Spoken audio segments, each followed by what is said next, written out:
This is the First and Goal 365 podcast, the number one source for player development both on and off the field. Tomorrow's guest will be licensed professional counselor, Miss Lena Harris. Ms. Harris will be discussing identifying traits of depression in student athletes and strategies of prevention. And our high school highlight will shine bright on Ryan Ziegler, the running back and middle linebacker for Cardinal Gibbons, who helped lead the charge on their state championship run. All this and more streaming live on YouTube and on Facebook tomorrow at 8 p.m. And as always, don't compare, compete. Thank you for tuning in to Go Ahead, Say It. Hi, Seagull. Hey, how's everybody doing? Welcome back to the First and Goal 365 podcast. And today we have a very, very near and dear topic to my heart, which is mental wellness. So we're going to discuss that. We have, I don't even want to ruin it, but we got some people here that is going to be able to discuss this and give us some great insight on this topic of mental health. It's a big issue.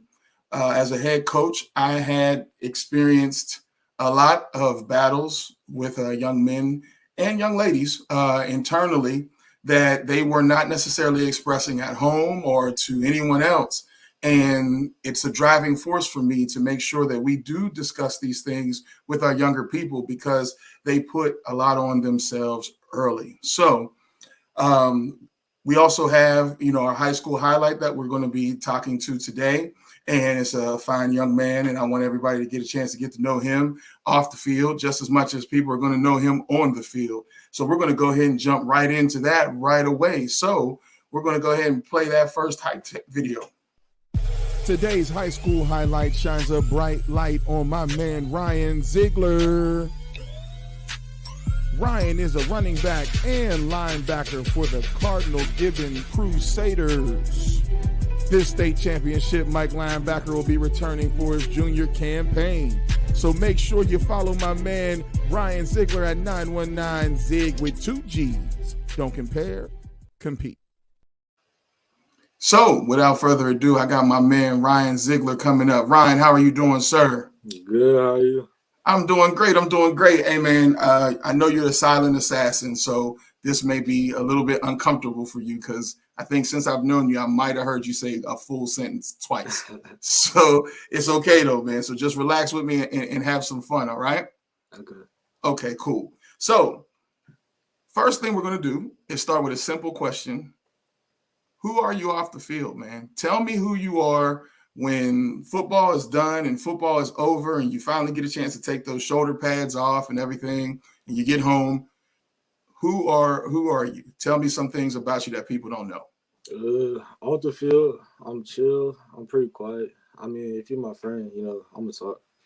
Okay. So then what are some of the hobbies that you have besides football?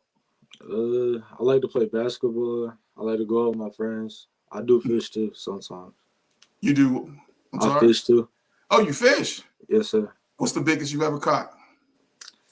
I don't know. I'm not that big on it.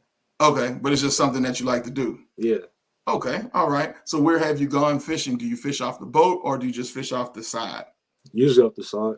Off the side? Okay, cool, Yes, cool. Sir. Who do you go with? One of my old coaches, Coach Zeb. Oh, really? Yes, sir. Okay, that's good. So one of the things that I can understand and know where you come from, I went to a private school. The private school I went to was called Central Catholic High School, home of Dan Marino and a whole bunch of other people. But a lot of people don't understand the academic rigors that you go through when you go to a school that's a private school where they pride themselves on academics. So tell me the difficulties of being a high school student athlete, knowing that grades matter just as much as athletics in a school when they don't make excuses for academics. So tell me a little bit about that schedule that you have academically as well as athletically. Yeah, so sometimes, like, after your workout or practice, you come home, you take a shower, you get on your work. But, I mean, you might have a lot of work, so you got to stay up late. It's no doing it in the morning because you got class next morning. So you got to be on top of everything. Okay, so you also do private workouts as well, correct? Yes, sir. Okay. So then tell me what your schedule is, because for coaches who are looking at you and want to know your character, man, you're already exemplifying what college athletes do. So tell me what a day looks like for you as far as your work, school, your workout, school, and also your personal life. Yeah, so I wake up, we go to school. After school, I get in the car with my friend, and then we go work out. And after that, I come home, I eat right after the workout, and I just do all my homework. And when I'm done with my homework, I have free time to myself. And what time at night is that? It's usually like 10 or something, so I usually go to sleep. Okay. So do you get a chance to get on the sticks at all? Do you play Yeah, Madden I play or anything? Madden. I play Madden 2K. Are you a PS guy or are you an Xbox guy? Right now, I'm an Xbox. Okay, so you good man. I stopped playing PlayStation at PlayStation 2, so I've been Xbox ever since. Okay, cool. So let me ask you a football question, okay? So you guys won a state championship, which is not easy to do at all. Yes, And the preparation for that had to be hard. So tell me what you guys did, or what you did transitioning from being JV as a ninth grader to varsity starting, and then also being the middle linebacker on a state championship winning team. How did that process go for you, man? So last year, when I had got moved up, people say it's like a good switch, like it's a fast pace, but it was really like the same to me. Mm-hmm. So I like got in pretty good. And then I made all my connections, all my friends, all my coaches, everything. I was good. And then this year is just about preparation. So I would have to make sure I would stay in the film room. I would get extra work in with my teammates, make sure I build those connections so we could go far in the playoffs and win the state championship. Okay. So what was the difference, or what were some of the difficulties in preparation, like as far as like film watching and things like that? Tell me just some of the things that you had to get adjusted to. At first, nobody ever really taught me how to watch film. And, my linebacker coach, he had came over, he helped me. He showed me what I need to look out for and everything. And after that, I just ran with it and kept watching it. And it started working. So in preparation, who was your hardest opponent? Hardest opponent? I would say it might be Cleveland. I think it's Cleveland. Okay. So what was Cleveland harder to prepare for than Chambers? Nah, not as hard as Chambers to prepare for. Okay. Cool. All right. So then tell me a little bit about the schools that you're interested in. So do you know what you want to study going into college yet? I'm not too sure, but I like sports science. Sports science. Okay, cool. So tell me some of the schools that you're interested in, and let me know some of the camps that people will see you in this year. My top schools: Miami, UNC, Wake Forest, NC State, all the local schools, Georgia. All those. Okay, cool. So what we're going to do real quick before we let you get out of here, man, we're going to watch some of your highlight tape that was done by Mr. 80 Graphics. So if we can just roll that highlight footage so people can get a chance to see Mr. Ryan Ziegler. I want to see a lot of these.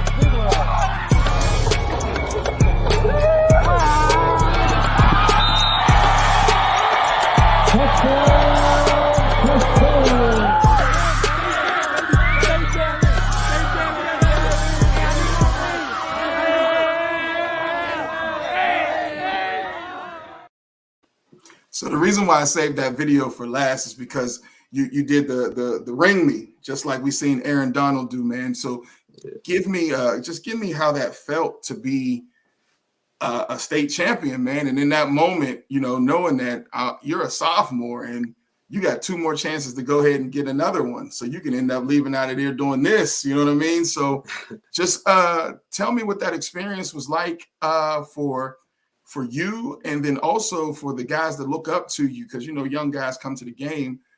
Tell them just about what they need to be prepared for if they want to be a champion. Yeah, so it was crazy when we won. Like, we felt accomplished because the past 2 years we had got to the state championship, but we came up short. But this year we did it, and it was just like unbelievable when we started. Okay. And then once you had that road of, or that taste of being a champion, tell the young bucks how that has fueled you now to know how to prepare again. So like if you're talking to an 8th grader who they think they can just step on the field and be ready to play varsity football, what advice would you give an 8th grader that may be playing for the dark horses, like that's looking up to you and they seen you at Cardinal Gibbons game and they say, I want to be like Ryan Ziegler? What advice would you give that 8th grader about just being ready? In 8th grade, not everybody's working out, so your talent might stick out, but when you get to high school, everybody's working out every day. You have to put in the work, the preparation, and you have to be ready for what's going to happen. Great. So tell the coaches, the colleges that you just mentioned not too long ago, tell them what type of player they're getting, because it's important. Your character is important, and they want to know what type of guy they're getting. So if I'm your college coach right now, let's say we're at the U, and I'm sitting across from you, and I say, Ryan, I want to offer you, man, but tell me who you are. Tell me a little bit about yourself. Like, what type of player am I going to get in the off season? I'm a fast, physical, explosive, aggressive player. I love to hit. You like to hit. So I see that on your film, you have offense and defense. Which one do you prefer? I prefer defense. You prefer defense. So then if somebody recruits you and says, we want to see you as a running back, what do you say? I'm a linebacker first, but I'm always open to it. That's what you say. Good answer. That's how you do that, because I've had guys who have missed opportunity because they say they're only one side of the ball. Your heart may be there as far as playing in a different position, but if your heart is to go to that university and play, you do the best that you can for that university, and it'll hash itself out. Don't limit yourself, because there are things that coaches see in you that you may not see in yourself. So always keep your options open. And I also noticed on the film, man, you're a big guy. Tell me about your height and your weight, man. You look pretty tall. Yes, sir. I'm 6 foot, 225. 6'2", 225. How much you benching 6 right foot, now? 225. 6 foot, 225. How much you benching? I haven't benched in a while. I haven't did a max bench in a while, but it's probably like high 200s. How about squatting? High 300s. High 300. Great job, man. As only a sophomore. What size shoe you wear, man? A 13. A 13. So we got some time we got some more growing to do. Reason why I'm saying that is in case there's any college coaches watching, man, they know that you're a big guy and you got a lot more growing to do, and you're already a state champion, a starting middle linebacker, a running back. So you already got a good bit of accolades behind your back, man. So what camps are you going to this summer where people can see you? I'm gonna be going to a lot of schools camps, and I'm gonna be at VTO, and I'm gonna be at the Baltimore Showcase. Okay, sounds good. And last thing, man, this is on you. When you are getting prepared for a game, who do you listen to? I need 3 artists that you're listening to in the headset when you're getting prepared for a game. It might sound crazy, but I don't listen to music before games. You don't listen to music for the games? Nah. So what's your pregame ritual? What do you do? I just think to myself about how I can make an impact on the game, my assignments, and everything I need to do. Player after my own heart. When I was a head coach, man, I used to tell the guys, just have silence.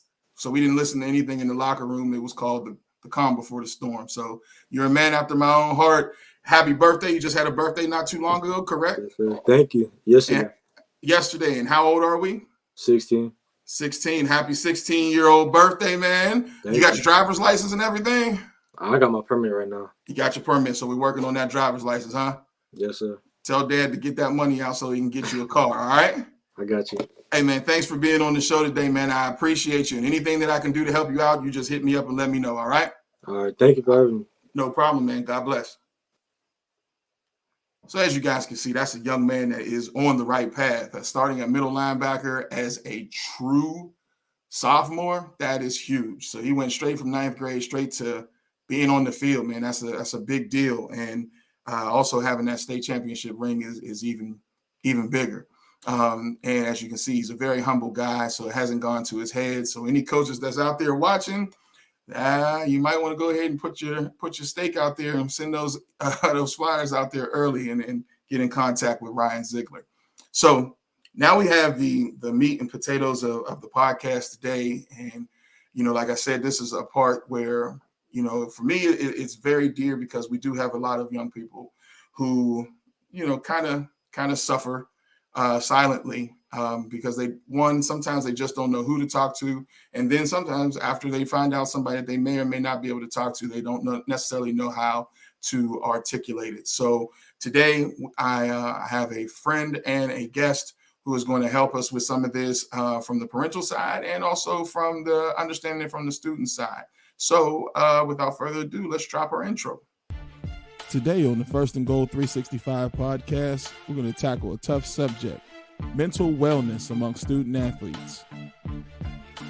The conversation will be joined in by Lena Harris, licensed professional counselor.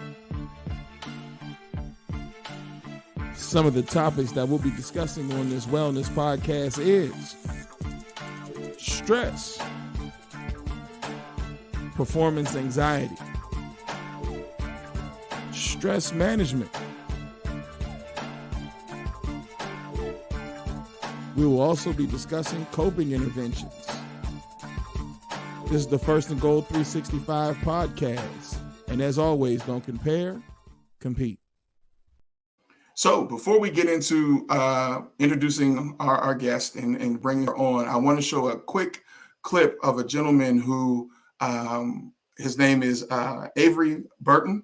His name is Reggie Burton. His son, Avery Burton, unfortunately committed suicide. And now Reggie is actually telling the story in reference to dealing with mental health and helping people with depression. We're going to show a small clip of his story and his son's story because his son was on a pathway of graduating college and a top athlete, and he had succumbed to depression. And, he has some words that I felt as though were important to this podcast. And we're going to run this short clip. Then we're going to bring in Ms. Harris. Gift. Avery Burton was a gift, and one his father would have to give back. In 2017, after graduating with honors, something inside Avery broke. The stress associated, I kind of compare it to running a race. The stress associated with finishing his degree and preparing for what's next got to be overwhelming for him. I think for Avery, that transition became really, really, really, really difficult. Avery had what his dad calls a major depressive episode, and within a matter of 2 months, he took his own life. It is hard to ask a parent about that day, and Reggie Burton has to steady himself to say what happened, but he does it.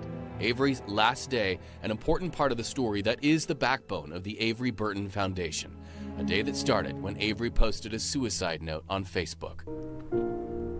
I didn't want to hear that. I just kept thinking, my son was a lifeguard at UNLV.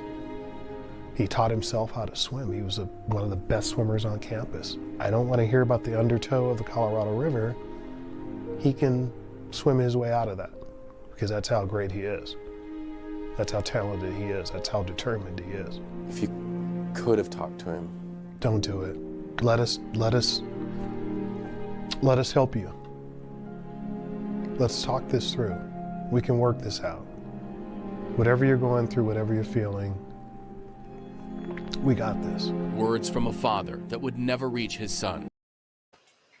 So Words from a father that never reaches son, and that the piece goes a lot longer. But I just want to make sure you give you guys a taste in the clip of just how it was so unexpected and that our young people do suffer from this. So what I'm going to do now is bring in our guest, Miss Lena Harris, who is a longtime collegiate friend of mine, more like a sister.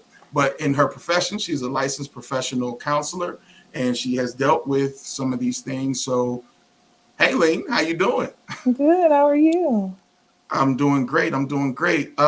So just tell us, before we get into asking the questions, just tell us a little bit about you and your profession and your background and kind of how you deal with those who have struggles with mental health.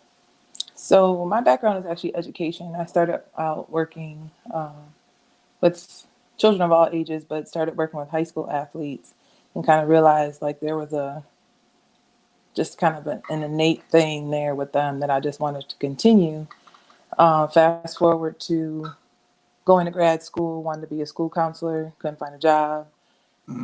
Went on to clinical mental health, a few more classes to finish. Of course, there were jobs everywhere, and just that's kind of been my niche where I'm supposed to be. I've been told, as you know, all since high school, college, that I've just kind of been like that mother figure, the one that listens, the one people go to, kind of remains calm in those chronic crisis situations, what have you.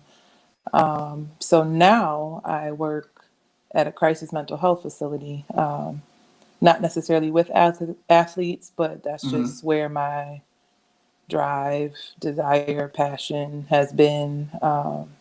Even still relationships with student athletes that I mentored or worked with previously, still have them today. I've been to weddings, birth of babies, all that kind of stuff. So it's important. It's important work. Cool. So what we're going to do is oh, you still with me, Bean? It looks like you're breaking up a little bit. So what we're going to do is we're going to go ahead and talk about our sponsor, and hopefully we can get that technical issue fixed by the time we get back from the sponsor. So let's roll our first down. First Down is brought to you by Lids. Lids is proud to announce 3 new collections created in partnership with the Negro League, Baseball Museum, and the Black Fives Foundation and the original Harlem Globetrotters. Headwear, jerseys, and apparels from each collection are inspired by the original vintage detail previously worn by the pioneer African-American players from each of the 3 iconic sports genres. Arriving in Lids locations across the country soon, so please be on the lookout at lids.com and First and Goal 365.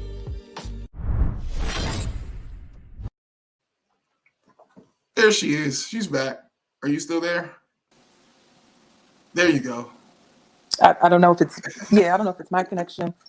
It's yours. It's okay, Lane. It's might okay. be. It's okay. It's all right. But no, so let's jump into our 4 downs. So for those who have not watched it in football, there's 4 downs, okay? And each down, we have a theme. So it doesn't mean that we're going to stay specifically on that question. We move around a little bit, but we do have 4 downs that are a theme. So with our first down and our first question, it is simple.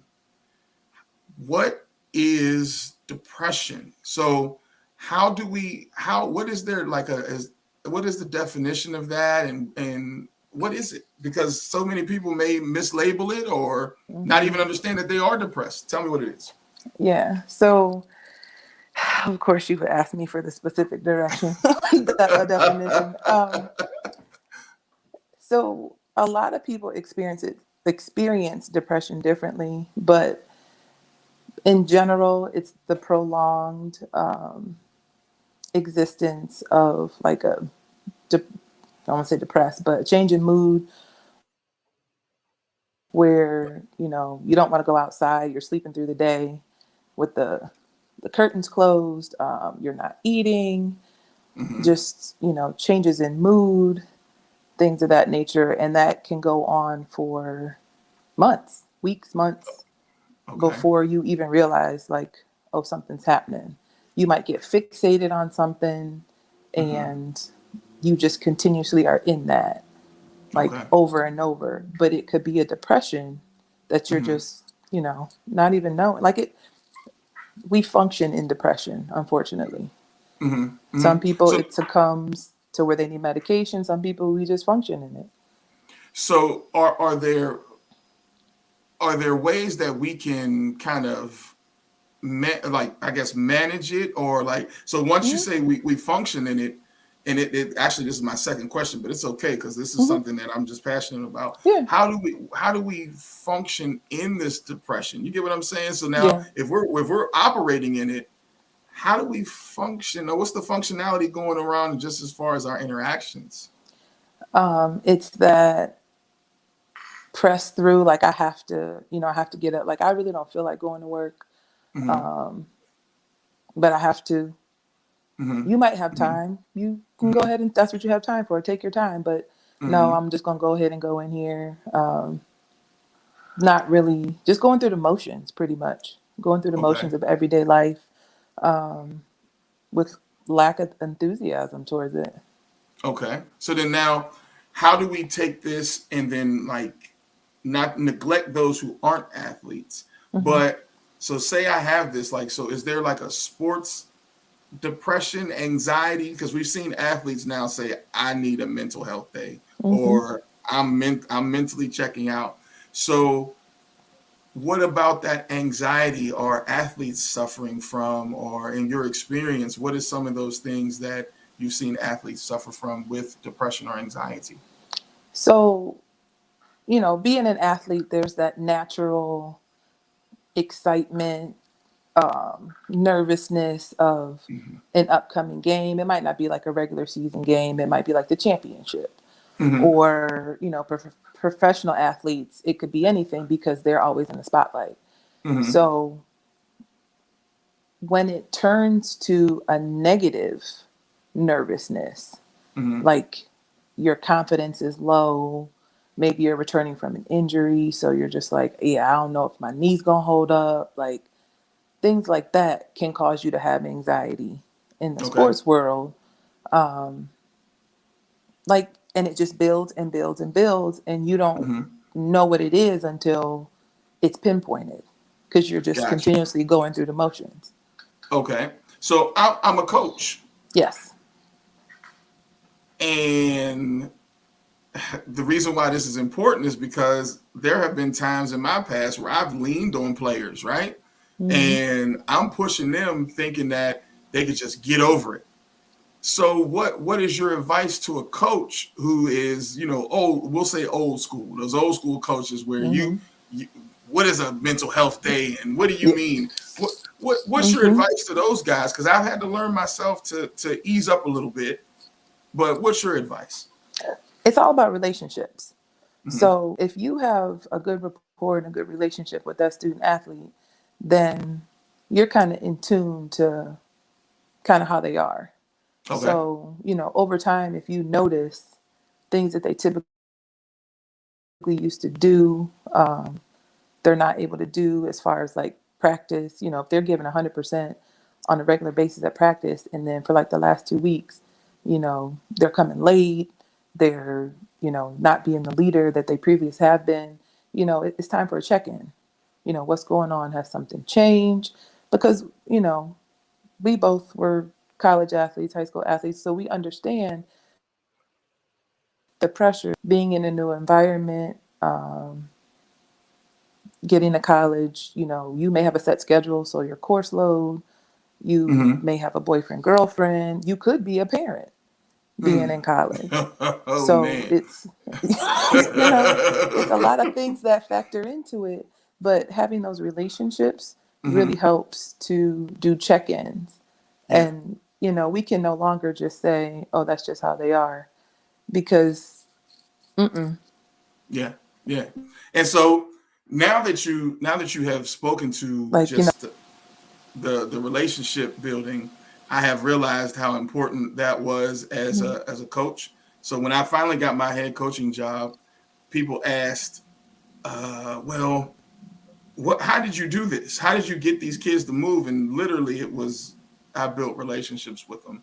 Let mm-hmm, the confidence that the kids exuded had nothing to do with football before football. You know what I mean? And a lot of coaches and people were trying to ask me, and I remember having a specific interview where one of the guys from the local paper came in and was like, so tell me all the secrets about how you changed it around.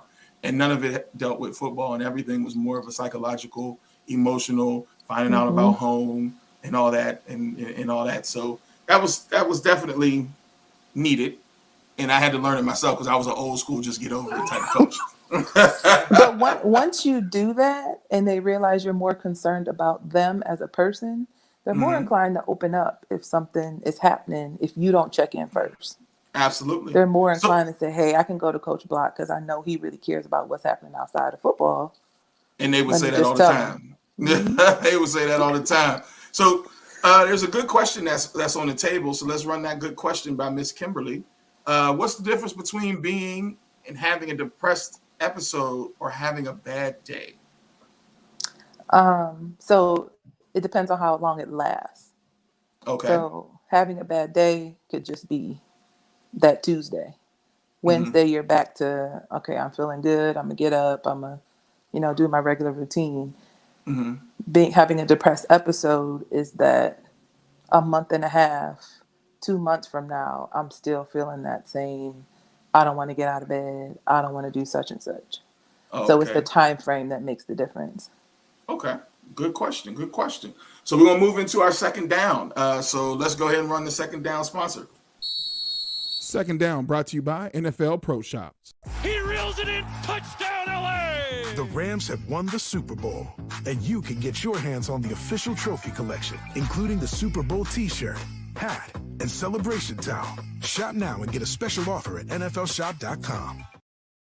So I am an affiliate partner with NFL Shops. So when this podcast is over, I will be dropping the link down for anything that you would like to go ahead and check out and purchase, and you can purchase it through my link. And I help you and you help me. So it's pretty cool. So even if it's something that is not new school, it can be old school things as far as like old school hats, old school jackets, all that stuff is there. Just go check out NFLProShops.com. And like I said, I will be dropping the link inside of this chat a little later on. So our next question, go ahead and let's drop that, Kim. How can we identify these triggers? So you just told me I'm having a bad day, and then I realize bad day has now become bad week. Once I identify, or no, let's just stay there. How do I identify these triggers? So sometimes it's sometimes it's hard to identify them yourself. But sometimes talking with other people, you can kind of replay what happened, what kind of led to that, to know that, oh, shoot, that was, I got that phone call and that just set me off, or I got that email at work and that just turned my whole everything. So I know for me, it's conversations or just really thinking back to like, what happened right before that happened?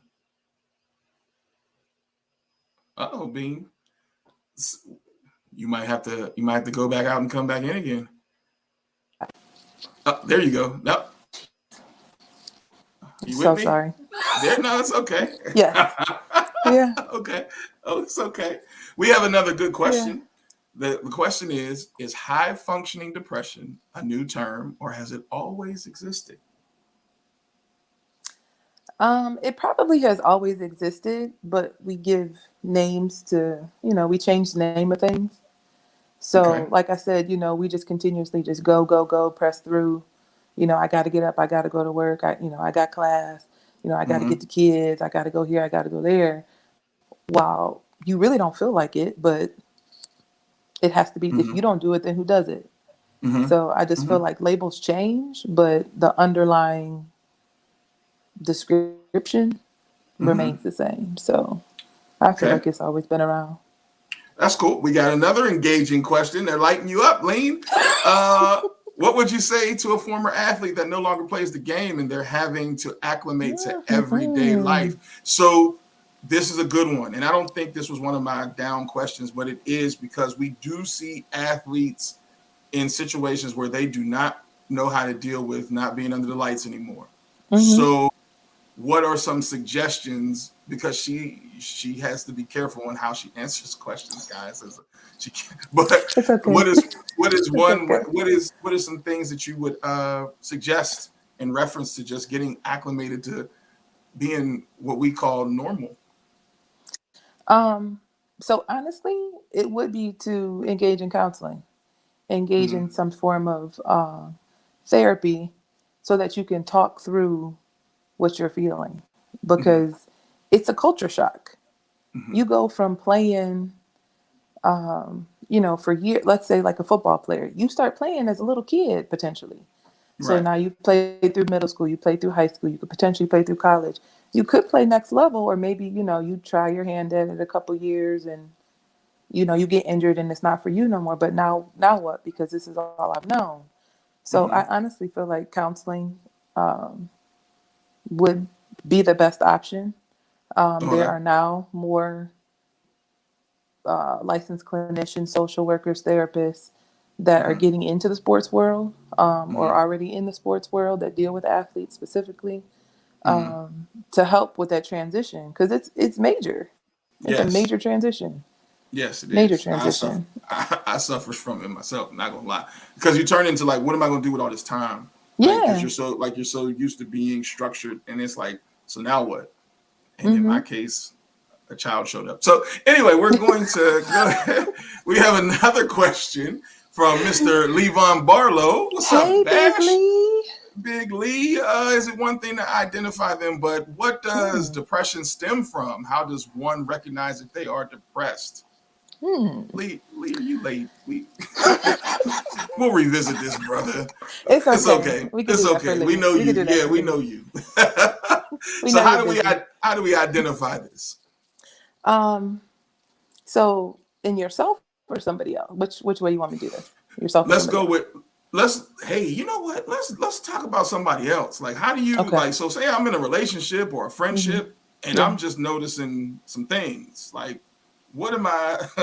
What's going on? Like, so tell me about these things that I'm seeing, because you don't want to look at somebody like, you're depressed. I'm like, what? I'm just having a bad day. So I mean, it goes back to that relationship. How strong is that relationship? But just having a conversation, asking, does anything feel different? Is trying not to, I don't know how to word it, but being gentle in your questions, I should say, not just coming out and say, what is wrong with you? Like, why are you doing, which we all have a tendency to do. Yes, we do. But just, kind of coming soft is probably the best way I know how to say it. But just asking, like, and notice, I mean, you yourself can watch and listen to what has changed in that person. If they're typically somebody who you talk to all the time or see all the time, and you haven't heard from them in, a couple days or a couple weeks. Some people go silent to get themselves together, not saying they need anybody else to help them, but sometimes they do. You just don't know, but check, you can check on them, but check on your strong friends too. Yeah. Don't just check on the ones that don't say nothing. Check on the strong friends. So then, just for Lee, because he was a little late with us, then how do you identify that inside yourself? So, because especially because they give medication for those who may suffer. So what is the balance that I'm looking to feel to even say if medication is working? So again, that goes back to just going to see somebody. So the best prescription, quote unquote, is the counseling and the medication together. Now, everybody doesn't need medication. Everybody doesn't need counseling, but the two together are a stronger force to help you through that. But it shows up differently. We could have the same symptoms, but it'll show up differently because the two of us are different people. Gotcha. So, yeah. Okay. So let's roll into our third down. So let's talk about our third down sponsor. Third Down, presented by Scotch Porter brand. How does Scotch Porter's beard collection compare to everything else? Blend's nice. I'm already a fan. It's already soft. Just rub it like that. I'm just not getting the same conditioning effect. It's not as refreshing. Maybe it's just me. Yeah, the left side just didn't work for me. I'm gonna have to go with the right side. Definitely this one. Oh, definitely this one. Oh, yeah.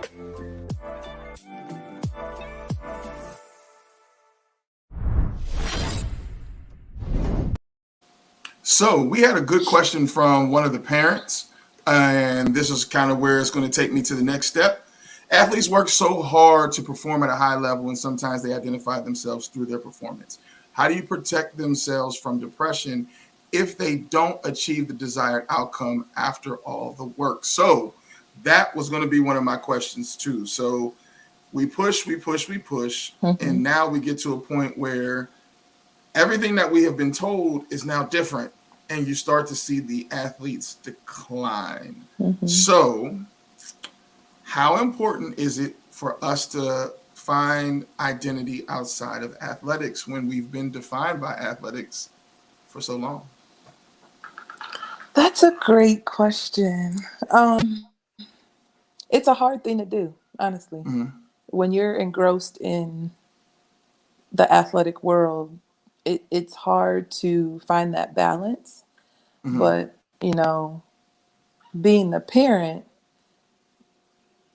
that's kind of, I don't want to say that's your role, but I feel like that's kind of the parent role, is to try to keep them, as Max will say, outside of football, who likes to watch movies and likes to, you know, play outside, you know, whatever it is, the fun things that they do outside of football, is trying to keep that balance. Because once you're engrossed in it and that's all you know, when it's gone, you're at a loss.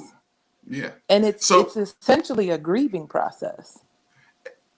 Wow. That is, woo. That, yeah. Can you hear these applause? Let's go ahead and applaud that. Yes. It's a grieving process because it's a death of an identity. Essentially is what you're saying. Wow. That's therapy for me. All right. Okay. And I mean, that also goes to going back to everyday life. You know, when you come out of it, it's a loss in a manner of speaking. You know, that chapter is ended. Now I have to figure out what I need to do next, but I don't know.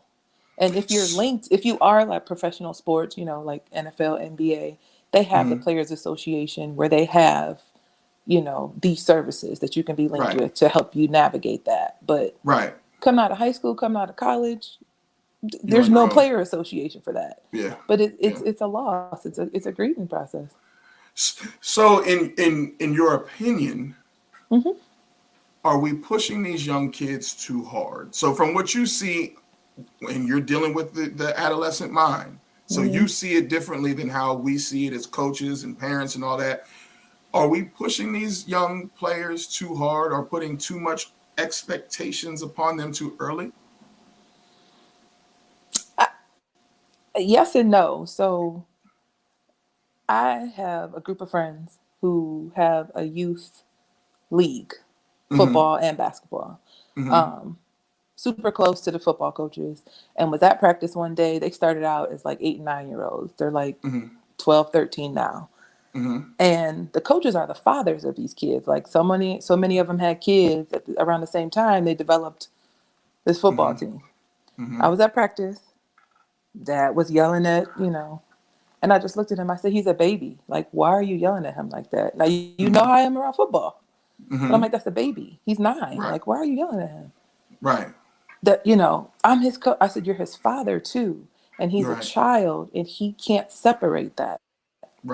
So you can't do that. And I said, you know what? That's okay. I'm just going to go home. And I left because I know me, you know, I get like, but it's that conversation, building that relationship. I know sometimes kids don't want their parents around. They don't, oh, that's my mom, that's my dad. But if at a young age, you're able to establish the open lines of communication, you know, if they tell you like, it's too much for me right now and they're only 10, believe them. You know, don't just say, oh, you can handle it. Just, you know, wipe it. No, believe them. Suck it up. Suck it up. That's what, I don't know how many times I've heard that. Maybe I need a therapist. That's not the kid anymore. That's not the kid. There might be some, but that's not the kid anymore. Like So Lane, the kid evolves. I'm gonna flip it on the other side, Lane. I'm gonna play devil's advocate. Absolutely. We were told suck it up. If Levon Barlow is still watching, I know he was told suck it up. If Troop is watching, he was told suck it up. Yes. Dante, Lee Barton, there's a whole crew of us that have been told in our life, suck it up. Because sometimes I told y'all that. So yes. You told us that. So I do. Suck it up. So here's my question though.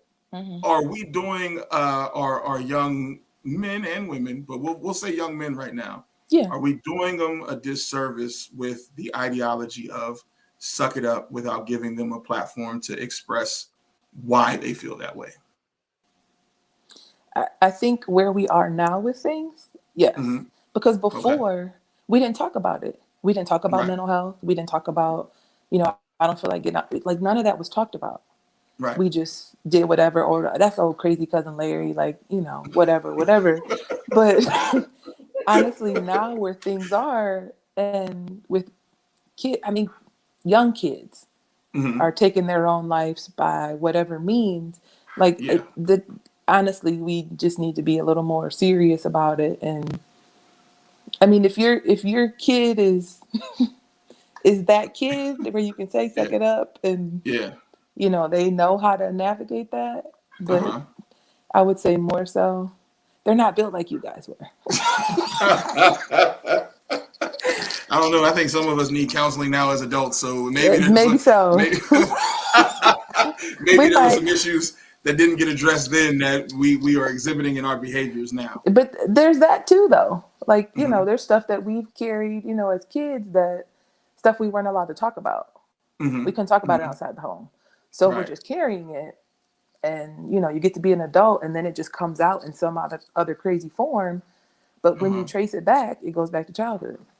So because you've also had to deal with adults, because currently you deal with adults, right? Yes. Okay. So, well, wait, because we're on football. So let's get to Kimberly's question, because Kimberly had a good question. So go ahead and shoot your question out there. Should it be mandatory for coaches to take some sort of training or class to identify these signs in their players and how to deal with them properly? I would say absolutely. What do you say? Absolutely. Mm-hmm. Because within, we'll say on the collegiate level, the coach, you're away from home. Mm-hmm. So the coach is mom or dad in some, form, that mentor, but you got the coaches, you got the training staff, potentially teachers, depending on how those relationships are, maybe some other people on campus that you can go to, academic advisor maybe, but the coaches potentially is that first line of defense. Right. So if they are in tune to kind of what to look for in some respects, or even if somebody brings it to them, like an assistant coach or a trainer, like, hey, something ain't right. He's real lethargic. He's gaining weight or he's losing weight or, one of those things. They need to be at least aware, looking, being educated on the signs and symptoms of things to look for in athletes. Okay, so I got another question, and it'll probably lead to some more questions. But let's get our fourth down sponsor in, and then we'll go to those questions. Fourth down, brought to you by you. If you'd like to be a sponsor of the First and Goal 365 podcast, please reach out to me by email at firstandgoal365@gmail.com. We can set something up, and I'll run an ad for you right here. Boom. So anybody that's looking to grab that spot, just hit me up and we'll run an ad. So if you have something that you want to be affiliate with or partner with, hit me up. I got some people coming down the pipeline with beard stuff because, my beard is a thing. And then anything else, you just name it and we'll rock with it. We'll create a little commercial and we'll get you put on. So my next question is not one of the questions that was of the fourth down, but the conversation has taken us this way. So can you give advice to parents on how to listen to their children? Because here's the thing. Many of us come from do as I say do, right? Like a lot of parents didn't have feelings until they became adults. A lot of us as children didn't have feelings until we became adults. People told us how to feel. So how do you create that space to be comfortable enough to listen to your child? What is some advice that you would give a parent who may be fighting their own demons to be able to listen to a child? So if they're having their own issues, again, everything centers around going to counseling, but you have to work out your own stuff before you can help the next person. So you really can't help your child if the same things that you went through is what they're going through, and you never did anything about it. There's always a suggestion of doing it together. You don't really want to hound them, tell me how you're feeling, what's going on.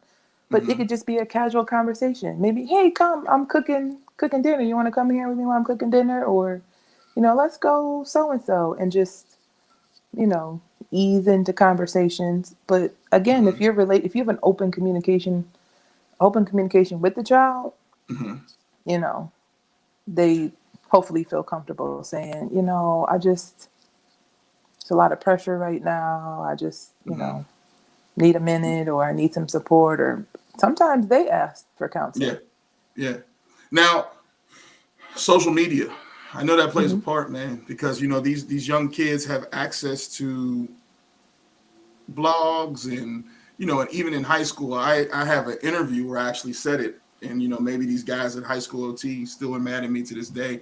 I said it's ridiculous that they run a blog that allows adults to critique kids in such a harsh manner. It's absolutely, I think it should be more of a filter, because it's just an open blog for parents, and, everybody's just right on there. So how do parents fight against that monster, man? Because social media plays a huge part when parents are at work, man. So like, I know relationship is a huge part, but kids hide phones and all that stuff. Absolutely. Man. So they have apps that hide everything and all that too. Yeah. Do we go through phones? What do we do? I mean, if it gets to that point, you can always pose it as a safety issue. I'm concerned for, if you're reading this or listening to this, or this is affecting you some kind of way, I'm concerned about, your safety. Conversation, like communication and relationships, are top tier when it comes to stuff like this. The more communication, the better. I know there's only so much you can do about social media. Unfollowing it, not paying attention to it, but sometimes you're just intrigued, like, oh, what are they saying now? Let me look and see. Reading their articles. But it just, at some point you have to know that that's just somebody's opinion, which I would say 9 times out of 10 might not even be true, might not be accurate. Somebody could just be sounding off on there because their kid didn't get enough playing time, or whatever the case may be. But just knowing that may not be really what it is. Okay. I don't know if that's a question. Drop from Mr. Ziegler. You left a big one there. Dr. Harris, the biggest fear parents, dad faces. Oh, doctor. You speaking that into existence? Speaking it into existence.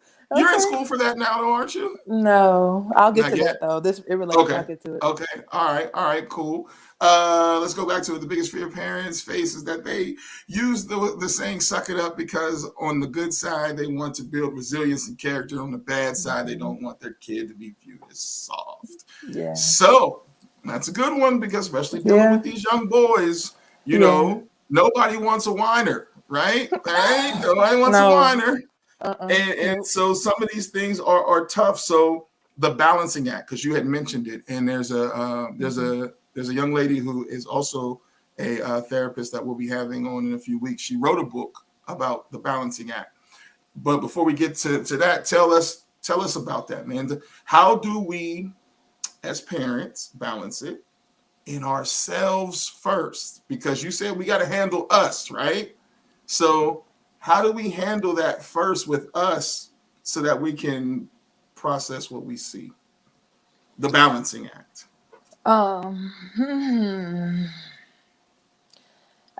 for parents, conversations again, conversations with peers, maybe conversations with coaches. Peers, maybe we calling up friends. You gonna call their friends up? You would call Lee and say, "Hey." Yeah. Oh, I thought you meant the child's peers. No. Adult friends. Adult friends. Okay. Like if there's two families that are close and the parents are really good friends and the kid, whatever, maybe having a conversation of, but you could outright ask the kid, like, how do you feel when I say that to you? Or, kid, essentially asking them, can they handle it? Because kids don't want to disappoint their parents. Right. So you have to be careful of that too, because, they might push. And like, it's just not, it's not that. Right. Maybe you need to switch over to tennis or, like that's not what you're doing. But you, as a parent, you also have to tell them, like, you playing football, it's not pleasing me. You're my kid. I want you to be happy. That's what pleases me. You having 1,000-yard, pushing yourself to the break field, but then this is how you feel later, like you're depressed or whatever. Yeah, that's not the thing. So go ahead. Shoot, go ahead. So I thought of something when you showed that clip. I wanted to address it, but I was like, man, why would you start me off like that? But it's fine. I was recently with a family. So what I go out to see to provide emotional support to families to experience a traumatic loss. 99% of the time it's a death. However it happens. I'm out there giving on-the-spot grief counseling to families. And a recent one, college senior, shot himself. And all the family kept saying was he had everything going for him. I don't understand. He was top 10 in his class in in the country, SATs, full ride to Ohio State. He didn't have to pay for anything. He was going to go to pharmacy school. He did this, did that. And in that moment, I thought, but how did he feel? We put all this pressure, on the kids to be great, which is, it's fine. We want you to be great. But how do they feel? Right. How do they feel carrying that?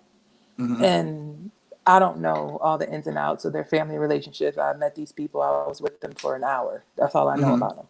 But as parents, as friends, as family members, as aunts, uncles, cousins, whatever, when you have that kid that's either placed themselves on the pedestal or, their goals are, this is what I want to do, you've got to be in constant communication. You've got to check in with them because it might come naturally to them to just be smart like that. But there's still some added pressure to that. I agree. And never, ever do we want them to turn to that as their only option to relieve the pressure. Which some just feel like there's no conversation. Like they're just like, there's no conversation in it. No, this is what I'm going to do. They won't worry about me, but we will. We'll worry about you. And a lot of people say that it's selfish. It is to an extent, but, it just,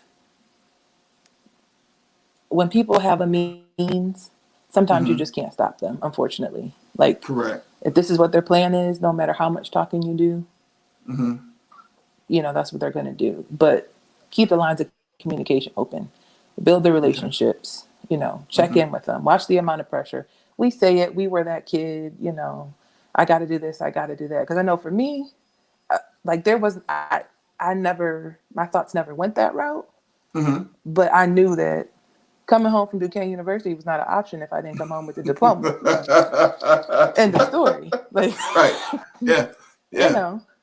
So it's your upbringing. It's your mindset. Yeah. It's what you're surrounded with. It's, if you have a faith system, belief system, all of that plays into, your mental health. And I don't think there's any other questions that we can add. You just closed my show for me, ma'am. I think all I can do is just say good night. I appreciate it.